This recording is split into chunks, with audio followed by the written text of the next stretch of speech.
Fascist সরকারের সাবেক প্রধানমন্ত্রী সহ ভারতে অবস্থানরত প্রত্যেককে ফেরত চায় ঢাকা। আর ভারত বিষয়টি আদালতের মাধ্যমে সমাধান করতে চায় বলেছেন তথ্যমন্ত্রী আন্দালিব রহমান। মঙ্গলবার তথ্য মন্ত্রণালয়ের ব্রিফিংয়ে তিনি এসব কথা বলেন। তথ্যমন্ত্রী আরও জানান, সরকারের লক্ষ্য জুলাই হত্যাকাণ্ডের সাথে জড়িতদের দেশে ফিরিয়ে আনা।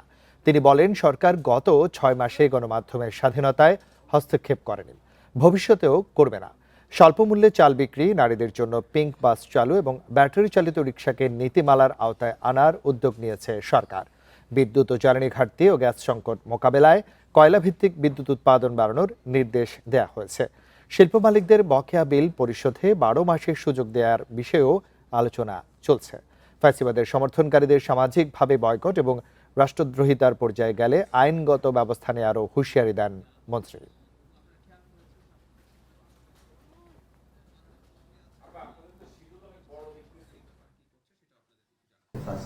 সরকারের যে প্রধানমন্ত্রী ছিলেন এখন ভারতে আছেন আমরা জানি, এবং আমাদের সরকারের তরফ থেকে যেটা আমরা জানতে পেরেছি যে কন্ডিশনগুলি দেওয়া হয়েছে, এবং আমি আমার জানা মতে ফর্মালি না, ইন্ডিয়ান এক্সপ্রেস পত্রিকা আমরা দেখেছিলাম যে ব্যাপারটা নাকি এখন ওনারা আদালতের মাধ্যমে নাকি করবেন।